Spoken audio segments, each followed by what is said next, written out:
Rosenstein, he served in Iraq and he is against continuing this immoral and illegal war. Just as Pelham says, many people who are in the U.S. military who served in Iraq are now against the war. This is their speech. Thanks. Yeah, I'm in the military. I'm in the Ohio Army National Guard. 1 weekend a month, 3 weeks a year, and whenever you get called. Yeah. They're paying for my college part of it right now. And I'm trying to get an education, and it's not easy. As I failed winter quarter at Columbus State. But that's alright. That's alright. We're gonna make it happen. Well, yeah. The people in Iraq are not terrorists. The president said it himself. What we called them, though, were anti-Iraqi forces, because if they opposed us being there, well, they couldn't possibly be pro-Iraq, right? Right! Yeah. So they weren't terrorists, and there is a difference between the war on terror and the war occupation of Iraq, because we never actually declared war on Iraq, if you know that. Yeah, we just had an authorization to use force. So there's no actual declaration of war declared on Iraq. It's what we call it a war anyway, though, for convenience. But there's a difference between the war on terror. Looks like a war. It sure does. It looks like war, smells like war. Yeah. But there is a difference between the war on terror and the war in Iraq. The war on terror encompasses Afghanistan and other operations going on around. Yeah, some in Africa and South America. That's the war on terror. And the war in Iraq is, well, originally we were there to find weapons of mass destruction. Well, that didn't pan out. So then we had to find Saddam Hussein. Okay, well, we found Saddam. And that wasn't good enough, though. Well, it was mission accomplished, that mission, but then the goal got set back even farther. So, you know, our troops are constantly running to the finish line, but the finish line keeps moving back. And it just really kills the morale. I mean, it's like, what do you want us to do? Yeah. But they don't really know. They just want us to be there.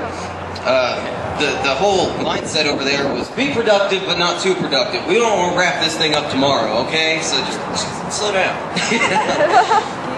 So I don't know. There were a couple days over there. I admit that I didn't even get out of bed. I didn't really see a point. But and I'm not the only one. I mean, there are a lot of guys over there just playing Xbox all day. No kidding. Yeah. It's good that we're there. We're real productive. But not everyone's story is like that there, though. There are some people who are out hard charging every day just looking to stir stuff up. Because it has to give us some kind of reason to be there, you know? I mean, you gotta keep stirring it up, you know what I mean? So, yeah, I don't know. But it's good that we're here. And, yeah, not a problem. Anytime. Thank you, Chris. The next speaker is Kevin Jamal Mohammed from the Nation of Islam. He is also a U.S. veteran. You can see so many military families, soldiers, and the veterans are now opposed to this war. Thank you very much. Thank you very much. I want to thank you on behalf of Mark Stansbury and the Stansbury family and you, the American public, for standing up against George Bush. And like we say, like we want to say, we say hell no. We say hell no. We say hell no. We say hell no. We want to say to the people who support the war, I was over there twice in the Persian Gulf War and the Iraqi War. I know for a fact that the troops want to come home, despite what the commander-in-chief, or some people call him the commander-in-thief, the troops want to come home. It's unfortunately that the news media does not report both sides fairly. It's unfortunately that we got business people who scared to speak out. It's unfortunately we got people in the White House, our congressmen, both Democrat and Republican, who scared to speak out because George Bush did one thing. He lied as the commander-in-chief. There's no doubt about it. He lied.